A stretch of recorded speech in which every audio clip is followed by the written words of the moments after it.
تاسو که کتلی وي اکثر خلک وګرځي او چې راشي مزلو کې بیا ملا نیولې وي یاره چې په ملا کې مې درد دی او د خپه مې داسې ده چې ته به وایې چې سیخ پکې را روان دی چې د خپه کې مې درد دی د شپې دې خوب نشي کولی وایي یاره چې د خپه مې میږي کېږي او د شپې چې کوم دی ټوله شپه ترې نه ویښه تېره کړمه او ډاکټر له لاړ شي دغه له لاړ شي وایي یاره ستا د پټو کمزورتیا ده ستا د ملا د اډوکي مسله ده یا چې کوم دی نو اکثر له به تاسو یو لفظ اورئ چې کوم ته ارق النساء یعنی شیاټیکا ویلې کېږي. اوس دا شیاټیکا ارق النساء دا څه شی دی دا ولې د دې درد چې کوم دی خپې کې محسوسیږي موږ له اکثر خلک راشي ډاکټر صاحب ماته دا مسله ده که د ملا ایکس رې ورته ولیکو یا هغې ته د پیلوس ایکس رې ولیکو یعنې د سپوغز ایکس رې ولیکو وایي ډاکټر صاحب درد خو زما خپه کې دی او ته راله ایکس رې د ملا کې نو اوس زه تاسو ته وایم چې دا شیاټیکا یعنی ارق النساء د دې او د ملا خپل منځ کې څه تعلق دی پورې الله تعالی چې زمونږ د دماغونه کم دغه را شروع کړي د اعصابو رګونه راځي نروز راځي د سپاینل کارډ په ذریعه راځي زمونږ د ملا اډوکي کې راشي مختلف مهرې دي ورټبرا دي چې دا د یو بل د پاسه پراتی او په مختلف ایریاز کې بیا دینه پیریفرل یعنی بیرونی دغه دپاره د اعصابو رګونه یعنی نروز وځي نو هغه لاسونو ته هم راځي هغه چې کوم دی زموږ بدن ته هم ځي هغه زموږ پو ته هم ځي کله هم چې داسې مسلې راشي زموږ د پوسچر په وجه یا بعض اوقات داسې چې اوسټیوارترایټس یا د اډوکي کمزورتیا یا څه بیماریانې داسې چې هغې سره زمونږ دا مهرې چې کومې دي ورټبرا چې کوم دي د هغې منځ کې ګیپ کم شي یا زمونږ پوسچر یې مونږ اوران کېناستل اوران سملاستل دغه څیزونه کوو نو د هغې د وجې نه زمونږ ملا مهرې چې کوم دي د هغې منځ کې ګیپ کم شي د دې منځ کې یو ډسک وي اکثر هغه ډسک چې کوم دی سلیپ شي نو د دې نه یو طرف ته او بل طرف ته مخې ته ورته د هغه وي سپاینل کارډ دی اړخونو ته چې کوم دی نو دې سره د هغه وي سپاینل کارډ پکې منځ کې راتېرېږي بیا اړخونو ته کوم نروز روځي نو دا ډسک چې سلیپ شي مخې ته یا شاته یا اړخونو ته نو یا دا سپاینل کارډ او یا چې کوم دی نو دا کم د اعصابو رګ راوتی دی هغه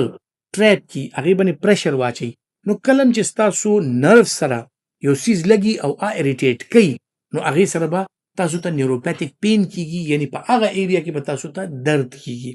نو اوس شیاټیکا یعنی شیاټیک نرو چې کوم زمونږ د ورټبرل کالم نه راوتی دی او هغه پاس کیږي زمونږ پیلوس نه پاس کیږي یعنی سپوغز نه پاس کیږي او بیا ځي زمونږ د بټکس په ترو باندې هغې دپاره الله تعالی یو میکانیزم جوړ کړی دی چې بټکس کم دي هغې سره یا هپس چې کوم دي خدای پاک پکې فیټس زیاته چولی دي چې دا نرو چې کوم دی که مونږ ناست یو یا مونږ سملو نو دا نرو باندې چې کوم دی نو پریشر نه راځي بعض اوقات د چا وزن ډېر زیات وي او هغه ناسته ډېره زیاته او ټول ورځ ناستي په سخت سرفیس باندې ناستي کرسۍ سخته وي په فرش ناسته زیاته وي په ځمکه ناسته زیاته وي نو دغه نرو چې کوم دی په هپس کې هم دا کمپریس شي په دې باندې پریشر راشي او یا چې کوم ځای نه راوځي هغه ورټبرا خپلو کې نږدې شي یا هغه ډسک سلیپ شي او دا شیاټیک نرو چې کوم دی په دې باندې پریشر راشي او یا دا شیاټیک نرو چې کله پاس کېږي خپې ته په دغه ځای کې په پنډۍ کې چېرته چربي زیاتی یا چېرته ټراما وشي چېرته اکسیډنټ وشي او دغه نرو چې کوم دی نو دغه ته نقصان ورسي نو هغې سره په خپه کې بیا درد زیات وي او هغه درد چې کوم دی نو ټوله خپه نیولې وي او اکثر خلک وایي یاره د شپې راته ډېر زیات وي نو دغه درد ته چونکې دا شروع کېږي د نروز نه یا ملا کې یا د هپس ایریا کې او بیا چې کوم دی نو لاندې خپو ایریا کې نو دغې د وجې نه دې ته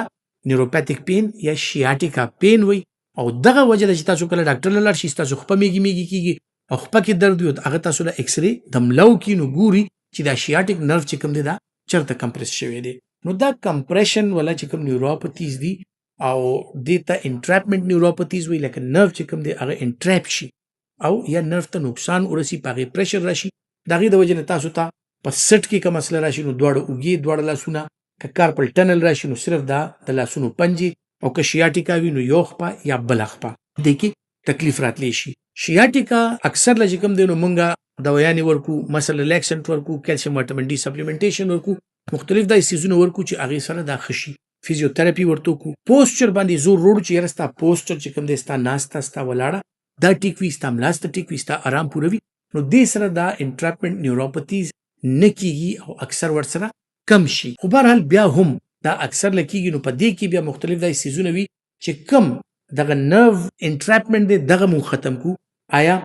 د دوایانو په ذریعه ختمېدی شي مثلا ریلیکسنټ په ذریعه ختمېدی شي فزیوتراپي یا د ورزش ټکور په ذریعه ختمېدی شي او که نه نو بیا اکثر له تاسو وګورئ چې یاره د اپریشن ضرورت شي پکې او د سپاین سرجري یا د ملا سرجري وشي. نو په شیاټیکا یا ارکونسا کې هر یو کیس چې کوم دی د اپریشن کیس نه وي، خو دا به تاسو څنګه پته لګي؟ تاسو مستند ډاکټر چې کوم دی هغه سره تاسو مشوره وکړئ او هغه چې تاسو مکمل چیک اپ وکړي، تشخیص به وشي چې آیا تاسو د نیوروپاثي چې کوم د دوايانو سره ختميږي، فزیوتراپي سره ختميږي یا کني دې ته د اپریشن ضرورت راځي.